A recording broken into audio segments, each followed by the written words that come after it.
Michael Pollan would like this one better because she's got a nice piece of fruit.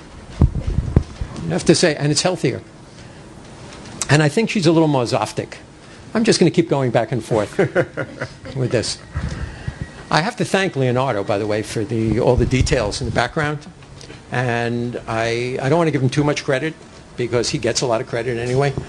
But I feel I should have some. Absolutely. But yeah, absolutely. Wonderfully aimless thing. I think of her as more of a party girl. Yeah. I'll just go back one more time. Who would you really rather spend an evening with? So, she's an orangutan, not a gorilla. I want everybody to know that now. I'm admitting it for the first time. She's Mona orangutan. And for 40 years I've been calling her Mona gorilla. And I'm not sure how that happened, but what she's not is the monkey Lisa. Exactly. Anybody calls her the monkey Lisa, wrong. Not allowed to have a monkey book. Lisa is wrong. Right. The most popular cover in the history of the National Lampoon. There are other covers that are justifiably famous. This one is famous because it sold over 1 million copies. It was the first million-selling issue of the Lampoon. The owner of the Lampoon, Matty Simmons, then wanted something like this on every cover for the next 14 years until the magazine sunk, until he drove it below the surface of the sea because he kept putting things like this on the cover. However, I put this on the back of the book. It's great. Yeah. I love her. Be happy. I love her, yeah. And the Lampoon was misogynistic and sexist and had mainly men working there, as far as we know. It's a great illustration, though. It's a great illustration, yeah. Though. Back to school, back to college issue. I mean, it's just technically great. And speaking of back to school, Animal House, which I don't think of as iconic. I think of the Mona gorilla as iconic. Let's get this straight right now since I've got the microphone. Animal House, Doug Kenny came to me. Did I ever tell you this, Dan? No. Doug Kenny and Chris Miller, one of the two of the three writers of Animal House, came to me. And Doug said, we've just finished the movie that we've been working on, and we want you to draw the poster. And I said, that's great. I'd love to. What's the movie about? And we went out to lunch, and they were telling me about it. Yes, bless you, whoever sneezed. And then we went to see a clip from the movie. We went to see 12 Minutes. And I sat between Belushi and Doug Kenny, and Belushi fell asleep during the 12-minute clip. Like that. I mean, like that.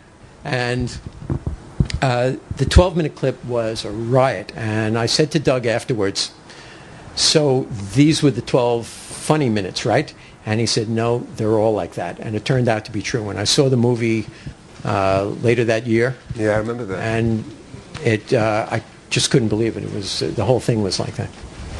You know, Rick alluded to our publisher, Matty Simmons, and I have to say that one of the real joys of working there was that Matty never really got the joke. I mean, his tagline was that he loved was, there's nothing funny about the way it sells.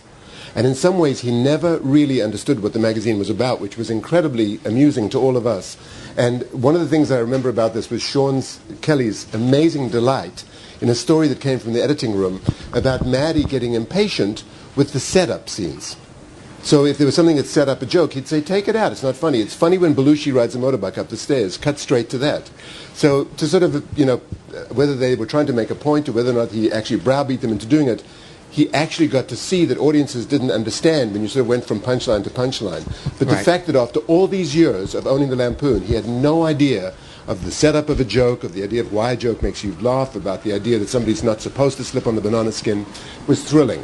So the lore of Matty Simmons is still dear to my heart, I have to say. There was a story that Sean Kelly tells. Sean Kelly, the poet laureate of the National Lampoon. Absolutely. And of Matty Simmons stories. Yeah. And of Matty Simmons stories, too. And a story that Sean tells about Matty is that while Matty was in California shooting one of the vacation movies, they held editorial meetings in Matty's office. And it was a large office, so they'd sit around there. Yeah, and he started rummaging through Matty's desk. And he comes up with the Matty's script for Animal House. And he's reading Matty's comments to the rest of the editors who were screaming with laughter. And he comes to the scene, the food fight scene in Animal House, and Maddie's got a big X through it, and the word O-U-T with an exclamation mark. Maddie wanted to take out the food fight scene. He knew it wouldn't work, yeah. Yeah, he knew it wouldn't work, yeah. He was the boss. So he had this surefire comic instinct. He was the perfect foil. Kit and Caboodle.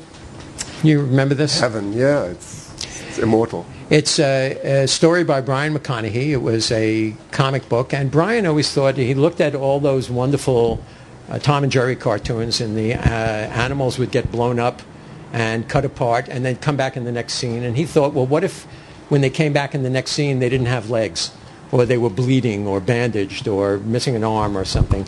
And he wrote Kit and Caboodle, which is exactly that. Yeah, one of the wonderful things about Brian, by the way, is that he dresses to this day, I assume, as a Republican.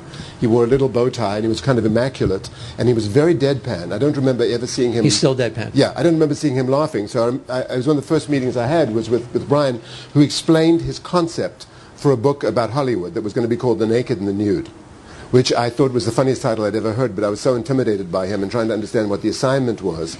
And the remarkable thing about Brian was that not only did he make no sense to me at all, but I knew exactly what the book was supposed to be, and we submitted pieces. One of them was about the new wave in Cinerama. It was like a Godard movie in Cinerama. Then he said, perfect.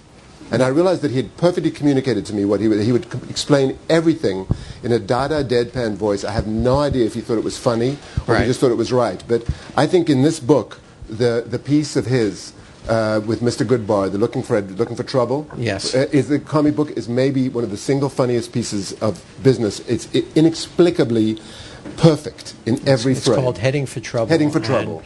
It's about people who dress up in outfits as Mr. Peanut and Alka-Seltzer Man and said, you steer and I'll press the gas pedal. Right. It makes no sense at all, and it's brilliant. Yeah, every frame of it.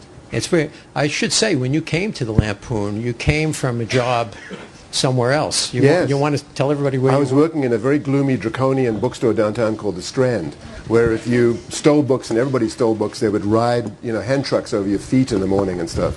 But I worked here in this. This is homecoming for me. In this wonderful place, in the days when it was very kind of eccentric and scary and wonderful. It was really a fun place. I don't know how many of you are 1,000 years old like we are, but if you remember in the old days, it was very cool. Did you refer to the blinding hipness? Yeah, it was. It was blinding me. I mean, Patti Smith sat in the basement, for God's sake, and Robert Mapplethorpe would sort of swan in to see her. And Bert Britton had this weird connection to every famous author who lived in New York, from whom he would get review copies. There was a method to this madness. And the old man, Mr. Bass, was here, who was hilarious. It was a great thing. And we have sitting with us in the audience today the author of this greatness. Sam, you want to say something about this? This is Sam Gross, who drew this cartoon. The great Sam Gross.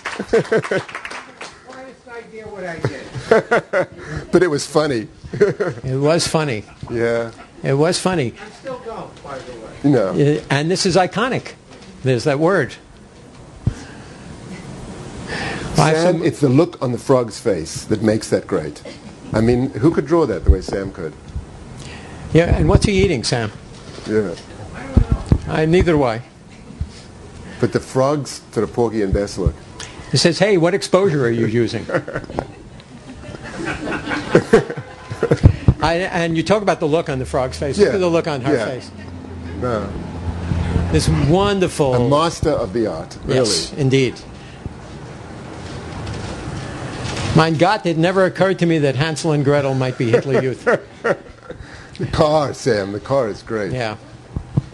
The car, right, the German... Yeah. You have a side career in drawing the little old woman in the cottage, the Hansel and Gretel cartoons. Yeah, it's a motif. The Lampoon did a lot of parodies of magazines. This was Weighty Waddlers. It's good. Simple summer snacks. Christmas in July. I love that. I have to say also, part of what thrills me about this, not to be self-deprecating, is the carelessness of the writing and the meticulousness of the visual parody. I mean, that somebody wrote "Eat Me" on this is idiotic. It's asinine and adolescent. But the fact that that cover looks so exactly like Weight Watchers magazine did at that moment is thrilling. Here's another one, a magazine by that Brian McConaughey was responsible for. Negligent Mother. A visual I still think about. Yeah, the baby in the pond. Yeah. Yeah. Yeah.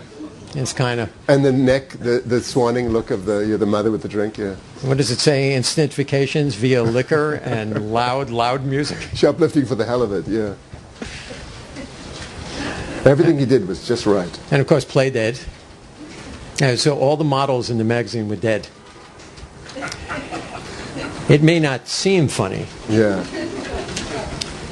It's certainly tasteless. But it was amazingly tasteless. The Sharon and Tate line. That was a great thing. The 13 pages of the Girls of Forest Lawn.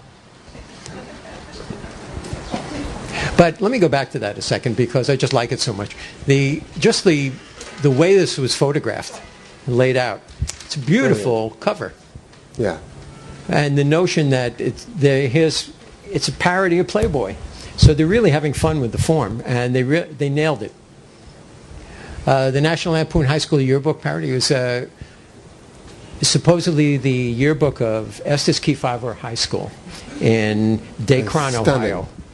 In 1960, and it was published in 1973 and edited by Doug Kenny with P.J. O'Rourke. And it truly has if you haven't read it, it has the texture of a novel. There are characters who sort of evolve over time. There's a foreign student who consistently gets things wrong. You'll see him in the corner of a picture with a tray on his head in the lunch line, just not quite understanding the culture. There's an arty girl called Fawn Rosenberg, was it her name? Fawn, yeah. Fawn. Who wrote plays. Who turns up in Animal House later. Yeah, that's right. Sean Kelly wrote poems about her, about your plastic, fantastic consciousness. And so they're brilliant parodies of adolescent pretentiousness. And the drawings detail. that the art directors would do drawings that were supposed to be drawings by high schoolers, and they'd bring them in, and PJ or Doug would look at it and say, these aren't bad enough, and to make them go back and do it again and make it worse. I think make it worse is one of the most amazing things that anybody ever said to me. So recently, whoever has the rights to this now republished Really? 39th anniversary of this, and they put a big band across here in yellow that said, and a special anniversary edition, and the band is printed on, it can't be taken off, and the reason is they wanted to sell it in Costco. They wanted to sell it in Target or something like that. So they covered that up, which is the whole point of the cover. Matty would have understood completely. He would have understood. Yeah. Here's an interior spread with some of the students. There's Fawn. Fawn Laurel Rosenberg, and Maria Teresa Spermatozoa. Quickie was in What they did to their hair is amazing. These are kids from the collegiate school on the Upper West Side, and the whole thing was shot in the collegiate school. Carl Lepper. I forgot about Amanda Pepperidge, whose nickname was Fridge. Yeah, Fridge. So it was great. This is just one of the many spreads of them. Classic comic parody. I just like the way this looks. Dracula, Queen of Darkness. Dracula was a homosexual, a gay vampire. It's a very good cover line on the one before, by the way. If you just look in the top left, if you go back one, featuring stories, it's pretty good. Yeah, about the world, right. Can you all see that from back there? And won't let anyone help them for some reason just makes me happy. Chip their teeth, right? So trivial. And a nice piece of art, as is this. This is maybe one of two things that Frank Frazetta, the great comic artist Frank Frazetta, did for the Lampoon. Whet your fangs on these, Tooth Fairy. And of course, going with the homosexual theme, Tales from the Tombs. He says, good Lord, everyone in this prison is a homo. And the license plates say, give us a kiss, you big brute. They're making license plates, right? And on the same theme, a cartoon by the great Charles Rodriguez. Yeah, the great Charlie. This is one of my favorites. Can you read it? It's anticipating Monty Python. I'll tell you, Boris. Yeah. But the way they're dressed is perfect. Of course,